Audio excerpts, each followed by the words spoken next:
Hello, hello. Welcome to the Bigfoots of America podcast show. This is our new studio. You know, we've done some podcast shows in the past. They're on our YouTube channel. And this is where you'll be able to see this podcast show. But this is kind of like the official start of the Bigfoots of America podcast show. And how we're going to start is by giving you kind of an overview of where we've come from and what's happening now. So it all started just over 2 years ago. I was on a TV pilot show that we were recording, a paranormal show. And about the same time or just after, there was that famous Cass River crossing here in Michigan of a Bigfoot crossing over the Cass River, maybe holding a small one. A kayaker had taken video. Since then, we've learned some things about that video. And I'm not here to discredit anything. I'm just here to say that we've learned some things about that video and what went down. Now, we do want to give a shout out to the kayaker because he believes that that was a real Sasquatch encounter. However, we found some other information which makes us not sure that that was an authentic Sasquatch crossing. So anyway, so that crossing had happened. I'm filming the TV pilot show for a paranormal show, and I met a Bigfoot eyewitness named Aaron Young. And when I met Aaron, I realized that when he gave his account that he had an actual Sasquatch sighting because it had changed his life. So that kind of got me thinking about starting my own show, own TV pilot show, and that's what got us started.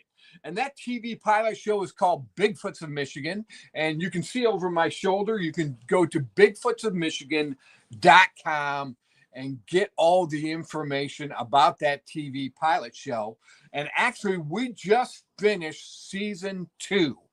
And we're about to start editing season 3. We've got a couple of episodes. We were going to make these two episodes. We were going to put them at the end of season 2. But then we realized with everything going on, the new podcast studio here, that we wanted to make those episodes 1 and 2 of season 3. And those episodes are about the town hall meeting that we just had in last November. It was our first town hall, and a bunch of people came out and gave their account of their own Sasquatch sightings. And really, that's what we're all about here, Bigfoots of Michigan, Bigfoots of America. We're about the eyewitnesses and their encounters and what happened. And we'd rather hear it from the eyewitness about what happened. We don't want to come in and tell the eyewitness, kind of like Finding Bigfoot used to do. Come in and tell the eyewitnesses what happened. We want people to tell their story about how it happened to them. So anyway, so just as an overview, that's how we got started on the TV pilot show. We've got 2 seasons in the bag, and throughout 2025, we are shopping them to multiple networks. We got a couple of different avenues we're dealing with to shop the show. We're shopping the shows like Netflix and the Discovery Channel. So everything's on target right now. But even if it weren't to get picked up, we know we're doing 5 seasons of the TV pilot show that you can see on our YouTube channel. Also, if you go to bigfootsofmichigan.com, if you're interested, we're not here to sell merchandise, but we love the show so much. We've made our own merchandise. As you can see, bigfootsofmichigan.com, Bigfoots of America. The .com is going to happen for Bigfoots of America this year. So that'll be coming. You can get a cool coffee mug like we have right here. And we'd appreciate that. We got T-shirts, the bumper stickers, all that kind of stuff. But right now, we kind of want to do an overview of season 1 and season 2 of the TV pilot show to kind of catch you up to where we are now. So season 1, like I said, we're doing another paranormal TV show. And we met Aaron Young, and that got us doing our own TV pilot show, mainly centered here in Michigan. So it started off to be about Michigan. Now it is bleeding into other states, and we do have eyewitnesses in other states. But let's get started. Let's do an overview. Season 1, episode 1 I'd kind of done a couple of videos feeling out. I had heard some rumors about the Black River, and I did kind of a setup video to that. And it's very interesting. Once I did that, I got contacted by a guy named Jim Ingram. And Jim is our eyewitness in our first episode of season 1. And he was along the Black River, and he's a kind of a kayaker and a camper, and he'll go out overnight and just hang out and camp and just kind of like chill time. Well, he was in this one particular area along the Black River, and he got chased out.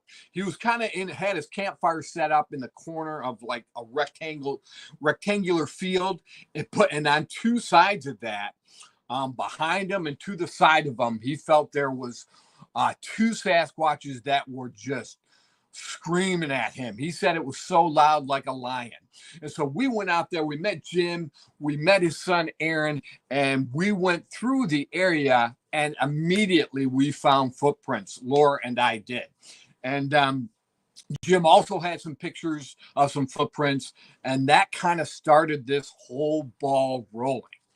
So once we did that, you know, this thing started catching like wildfire.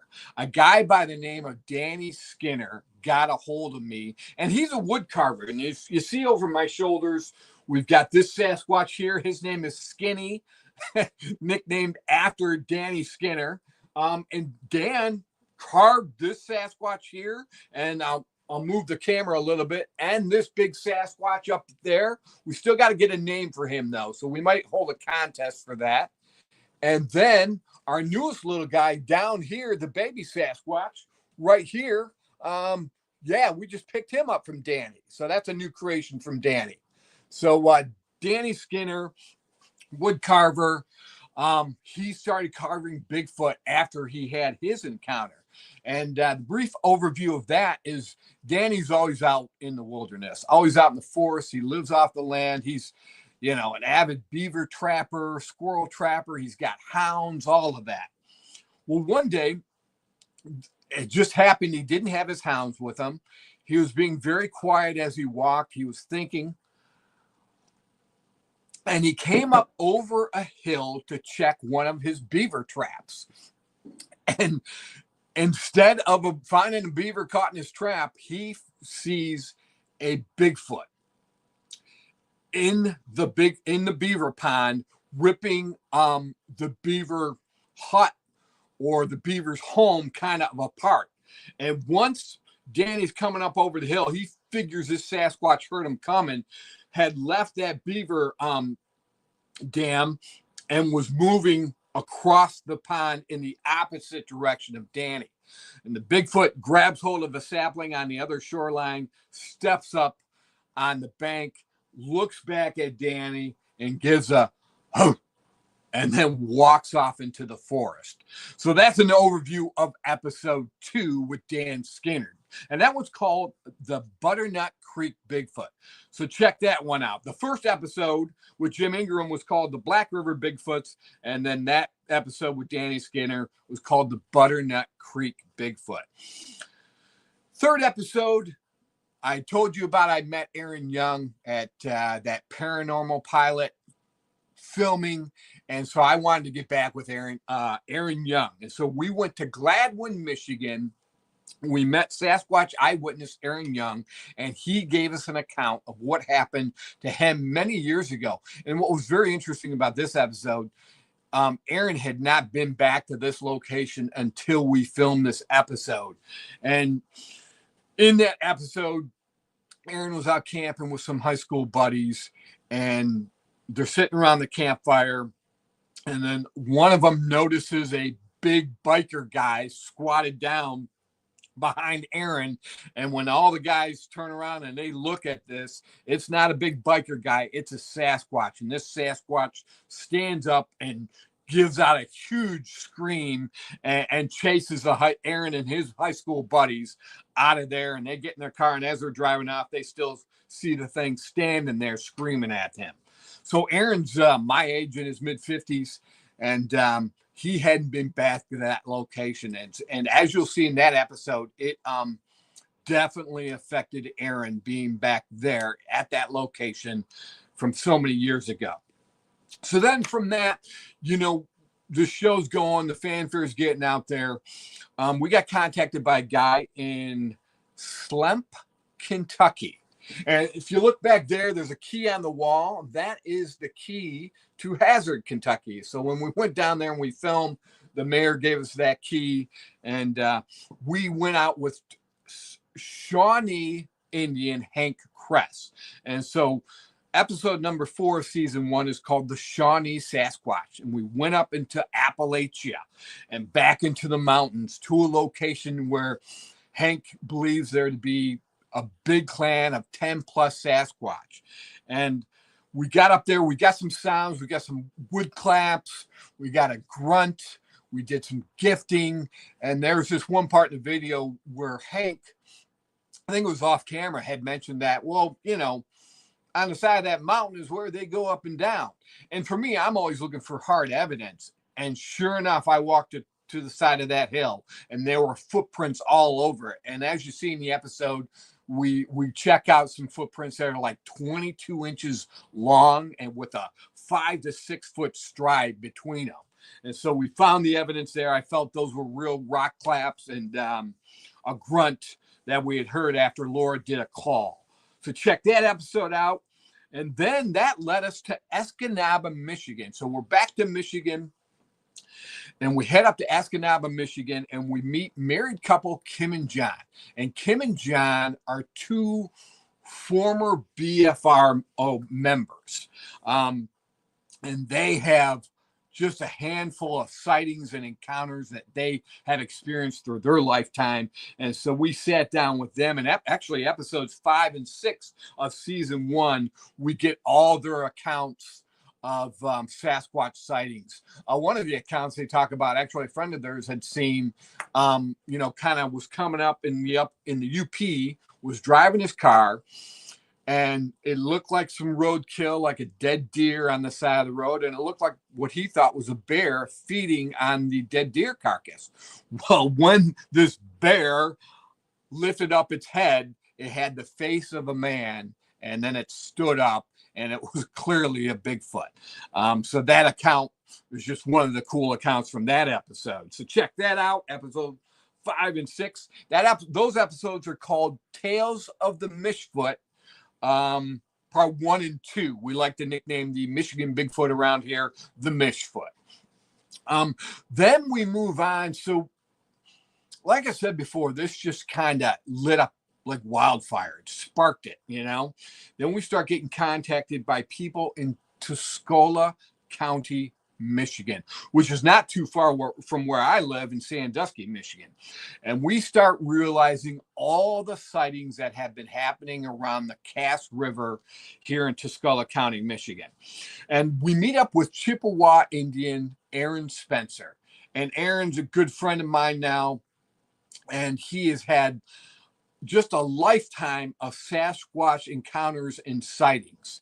And so we met up with him, went to the locations where he's had these sightings. One in particular, one scary sighting was he heard a commotion behind him while he was fishing on the Cass River. And there was this huge black Bigfoot standing behind him. I think the Bigfoot was grinning. It kind of had fangs and basically was there to chase off Aaron in order to steal Aaron's string of fish. And so that's what happened there. And then you'll see in that episode, we go around to all the different locations. Even when he was a baby, there was an auburn colored Bigfoot that used to show up every year. It started off by hearing him crying as a baby, approached the cabin. Aaron's dad shot over its head with a shotgun, chased it off. But then after that, it seemed like a motherly instinct in this auburn-colored Bigfoot that came back every year just to stand at this birch tree and watch Aaron and his siblings play. Very interesting. I almost formed a relationship with them. So then that leads on. So that's episode 7. Let me get a drink here. that leads into episode 8, where we meet more eyewitnesses, guys by the name of Eric and Fritz around Tuscola County who have had some crazy encounters. But we meet Giles LaFave. And Giles was one of these moments that just blew my mind, because out here in Sandusky, in Sanilac County, Michigan, Tuscola County, Michigan, you're going to drive close to an hour in between towns. You've got all these small towns around the thumb of Michigan, and it takes anywhere from a half hour to hour and a half in between towns. And I was thinking to myself, just at this time, heck, if there's Bigfoot around here, why haven't anyone seen them just walking across a farmer's field? And sure enough, Giles LaFave is the guy who contacts me and tells me about how he saw Sasquatch walking across a farmer's field, and it froze, as Giles came up over the hill in his car. And then that led to me from Giles. He had also had an encounter up in the Saginaw Bay area. So we went up there and we filmed there. So you want to check that episode out, episode 8 of season 1. But Giles led me to other guys like Dennis Dean from Cass City and all the Cass City sightings of Bigfoot. And what is the common denominator that we learned? And is the Cass River. And then so I started putting that all together. I live in Sandusky, and I live kind of right in the middle of what I call the Bigfoot Triangle here in the thumb of Michigan, because the Black River comes up on one side and the Cass River comes up on the other side, and they meet in a place called Minden City Swamp. And along the Cass River and the Black River, and even a DNR report of a huge black Sasquatch in the Minden City Swamp made me realize, holy crap, I'm living right in the middle of a Bigfoot triangle. So that has spawned so much information. There's just a sighting not too long ago I found out in Ruby, Michigan, of a Bigfoot dragging a deer carcass across the road somebody had seen. So yeah, we got a lot of activity, more than you would think here in the thumb because of all the farmland. Well, what's the common denominator? The Cass River and the Black River. And all my followers, they know I talk about that all the time. So those were the Tuscola County sightings in episodes 7 and 8 of season 1. And then that got some national attention. A guy in Idaho, hunter tracker guy named Derek Grimm, who had multiple sightings, got a hold of me, and he came out here to Michigan, and we hit some of the locations that I know where Bigfoot is at, and we got a casting of a Bigfoot footprint. And if you can see my finger down there, right behind that is a casting of a Bigfoot track that we got along the Black River. So we did that for episode 9, and then episode 10, we sat down in the Bigfoot camper that we travel around in, and got a podcast episode with Derek. So check that out on the YouTube channel here. And you can see our sit down with Derek Grimm. You learn about his sightings that he's had, 2 or 3, I think, throughout his lifetime. And he's also my moderator on the Bigfoots of America group page on Facebook. So we've got 2 group pages. Let's talk about that for a second. You can follow me on my profile, Bryan Sawyer, but you can also become part of a couple of groups. One is the Bigfoots of Michigan, Bigfoots of America podcast show group, but then there's also a Bigfoots of America public group as well. So you can join up. One is a private group. The reason we have 2 is one is a private group and one is a public group. So some people want to be private. That way we keep all the riffraff out. But we do that on both. We just, if anybody's trying to make fun of you or, just cause trouble, we block and delete anybody who's trying to cause trouble. But Derek Grimm and Kevin True are my moderators on the Bigfoots of America group page. And then I've got moderators Sherry Redu, Cheryl Green, Brenda Goodwin, my girlfriend Laura, my son Dakota. We're all on the private page, keeping an eye out for any trouble. So that kind of wraps up season 1. You know, we ended it with Derek Grimm. And once that first season was done, boy, it went to a whole new level to where I no longer have to search out Bigfoot eyewitnesses. People contact me. And with that in mind, really quick, if you're a Bigfoot eyewitness, I don't care where you're at, even though we're based out of Michigan, we will travel to you. This year we're going to North Carolina, West Virginia, maybe Alabama.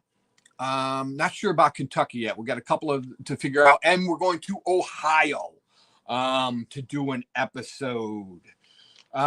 So yeah, but you can email us at bigfootsofmichigan@gmail.com or bigfootsofamerica@gmail.com, and just send us a hello and tell us your Bigfoot sighting, and we'll try to get something scheduled. We're 3/4 of the way booked for season 3 of the TV pilot series, where we come to you and we interview the eyewitnesses. But yeah, go ahead and give us a shout out on that, and we'll try to come to your location.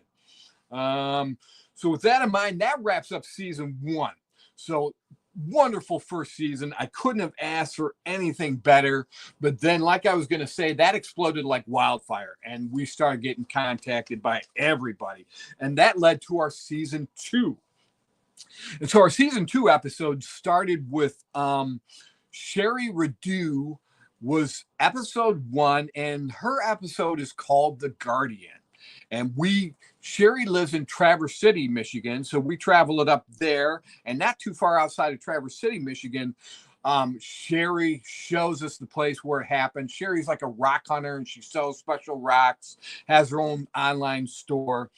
But Sherry takes us to a location where she had her Bigfoot sighting and encounter. And sure enough, we look there, we find a footprint, we find out the size of the Bigfoot, and we get the whole story. We even went up there a second time and found tree structures. Even one place where I think where the Bigfoot's bedded down at. And we didn't release all that footage yet. So there's a lot going on in Sherry Redu's episode. The second episode of season 2, we went down to the West Virginia Bigfoot Museum. Now, they're going to have another festival coming up in June. We plan on being down there again this year. But Laurel Petlico,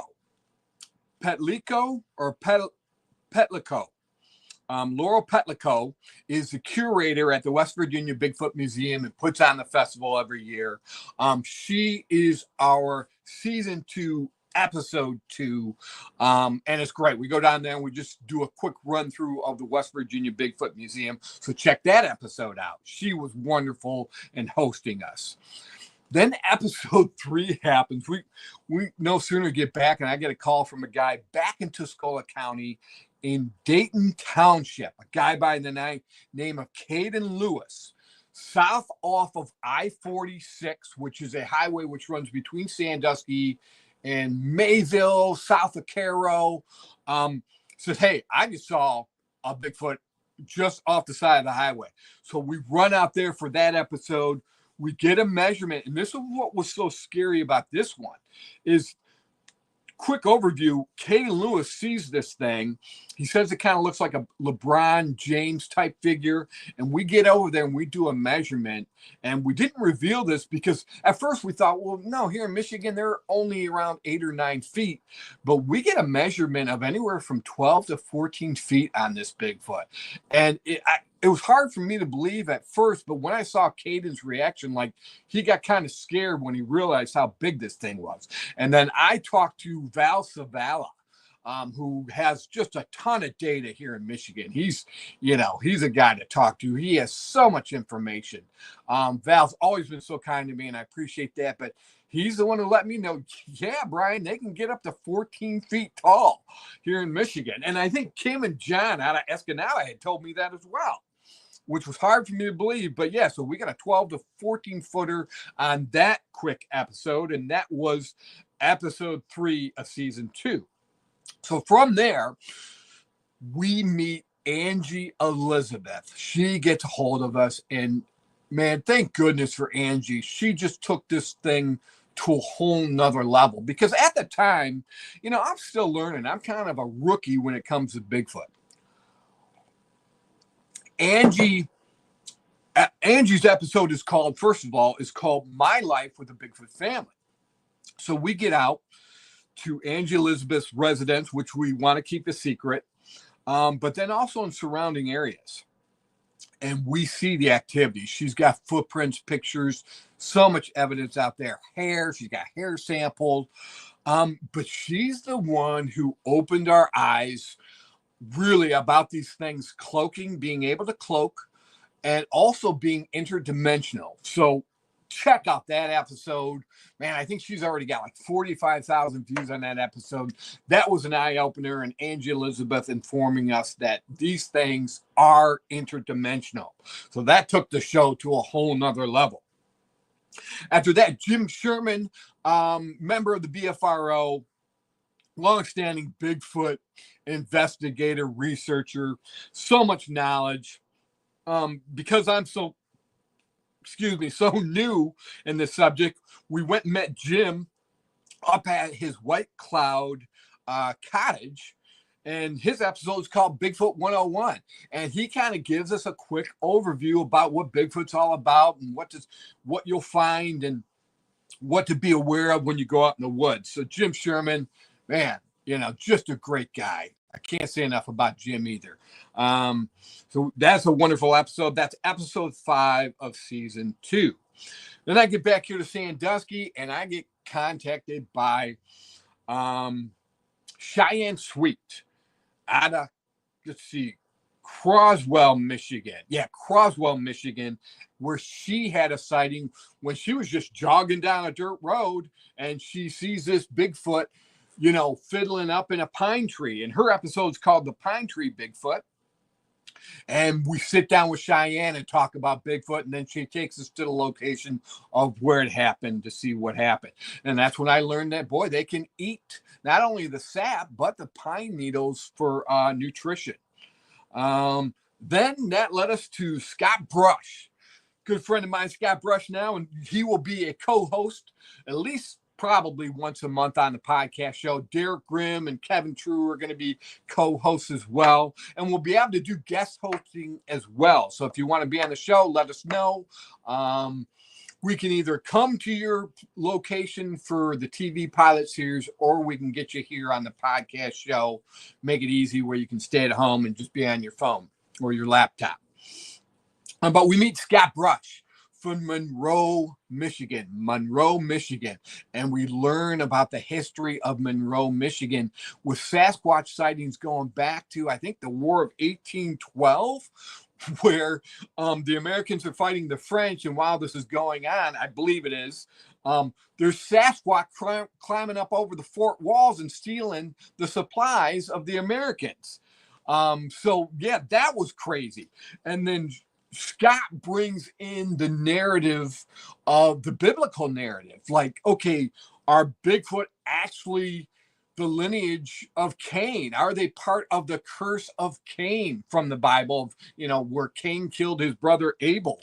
And then that brings in the whole narrative that are Sasquatch Bigfoots, are they related to the Nephilim? Are they just, beings down, generational steps down the ladder? So that brings in that connection. So from Derek Grimm, we get the Gigantopithecus. Then Angie Elizabeth brings in the interdimensional type deal, which is also backed up by Matthew Sexton, who we've done a podcast episode, and we'll talk about his episode coming up. So much information. Our story, our journey through all this Bigfoot stuff, as I learned, gets bigger and bigger and bigger. And you start asking, what are these things? What are they? So Scott, and then in Scott's episode, which is called The Curse of Cain, ? He's got a picture of a Sasquatch coming out of a portal. So check that out. Great episode. Can't wait to have Scott on the show. That led us back to Jerry Lentz. We get contacted by somebody else here in the Thumb of Michigan, and we get together with Jerry and talk about all the activity on his land, which also connects to another episode, and you start seeing a pattern that's going on. So with Jerry Lentz, his episode is episode number 8 of season 2, and that's called Bigfoot Talk. We just sit down with Jerry and we go to his location and get some good talking in. Episode 9, let me grab a drink here.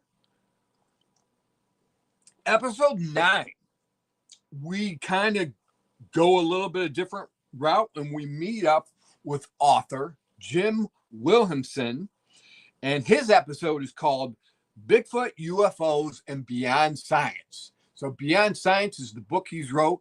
He has been abducted by aliens once or twice, he's sure of. So we talk about his book, and we talk about the possible Bigfoot alien connection, since they're interdimensional. And then,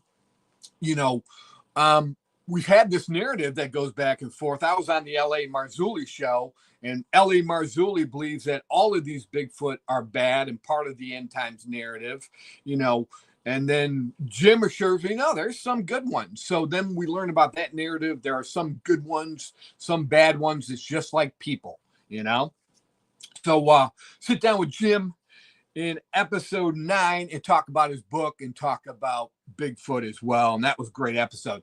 Then we get to episode 10 called The River Walkers with Matthew Sexton. And we go back to the Black River and we hang with Matthew Sexton. I can't say enough about Matt. So much knowledge, so much information, because he has hung out basically with a Bigfoot clan for the last 10 to 20 years in a particular area, and the Bigfoot have gotten to know him and they've let him see them.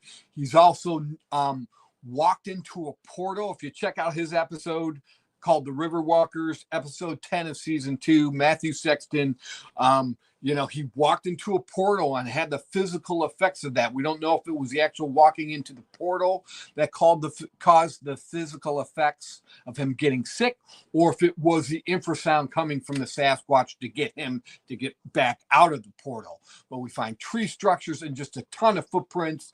In that episode, that's where I first hear a Bigfoot talk. They crash a branch over the top of my tent, take one of our apples and say this word, which could have been Wadu, which means thank you in Cherokee. So yeah, so much crazy stuff in that episode. Want to thank Matthew. I can't thank him enough for really helping me with my understanding and get that to the next level. So that was episode 10. Then we get to the final episode. We weren't sure if we were going to end season 2 with episode 11 or end season 2 with episodes 12 and 13. But let's talk about episode 11, which is the finale of season 2. I just decided that today because we've got to move on now. We've got so much stuff going on with this new podcast show, getting ready to film season 3 of the TV pilot series, and now starting to think about a feature film as well. But episode 11 of season 2, which we just released last week, is called The Watchers Among the Trees. And you want to check that episode out. I'll just cut to the chase. We've got a great picture of Bigfoot watching the landowners from the trees. The quick overview of this one is there is a private piece of land where the landowners want their identity to be concealed, which is multiple different family members of a human family who have been eyewitness to multiple different Sasquatch on this plot of land. So in episode 11, called The Watchers Among the Trees of season 2, we go there. I spend overnight. I get a quick thermal of a Sasquatch, steps out from behind the thick trees and brush, sees me with my headlamp on, does a about face and goes back in. We measured that the next morning to be 8 to 9 feet. Like I said, we got a picture of a Sasquatch there, but you get the storyline of what has been happening on that property. And once again, that's episode 11 of season 2. So now, let me get a drink here. we are starting season 3. We're starting this podcast show, weekly podcast show, and we're starting season 3 of the TV pilot series. So I have just begun editing for the first 2 episodes of season 3. Will be the town hall meeting that we just had this past November. And what a great forum. You know, my main thing is that I want to hear from the eyewitnesses. I want to hear from the people who have actually had the sightings of Bigfoot. So at this town hall in November, this past November, we had, I was hoping for 30 people. We ended up having 70 to 75 people there come and share their eyewitness accounts of what happened to them in their Bigfoot sightings. And so in episodes 1 and 2 of season 3, episodes 1 and 2 of season 3 that I've just begun editing, you will see this town hall meeting that we had, and we'll have everyone giving their encounters. They get to go up to the podium and give an account of what has happened to them and their Bigfoot experiences. So that's what's going on. Catching you up with season 1, season 2. Those are done. We're moving on to the new podcast show. You see the new studio here. We'll have guests here in-house sometimes, but also, from satellite locations that they just want to stay home and be on their phones and phone it in. We'll have those episodes as well. Right now, we're planning probably on Monday evenings to be kind of live like this on the YouTube channel around 7 o'clock. And then I'll also have them on our other podcast channels, or Spotify, Apple, Stitcher, Amazon. Yeah, so they'll also be on those platforms as well. And then we'll be putting the snippets on all of our social media platforms. So, like I said, if you want to find out all the information, go to bigfootsofmichigan.com. That's kind of the central location to get all the information. And also our YouTube channel. Get on our Facebook groups, Bigfoots of Michigan, Bigfoots of America podcast private group, or the Bigfoots of America public group. And this is how you're going to find out. And our goal is to stay on top to gather all the information from the past sightings and then build up the data, the history, the research, and then get current with current sightings that happen. Like, I love the, what is that? Episode 3 of season 2, because that just happened last spring, and then we just having an encounter here in Ruby about a Bigfoot dragging a deer across the road in Ruby, Michigan. So our goal is to stay on top of all of this information. So tell your friends, like and subscribe to our YouTube channel. That helps us put gas in the truck to go out to these locations and film. And as always, stay tuned for more of Bigfoots of Michigan and the Bigfoots of America podcast. And we'll see you next Monday right here live. Take care, everyone.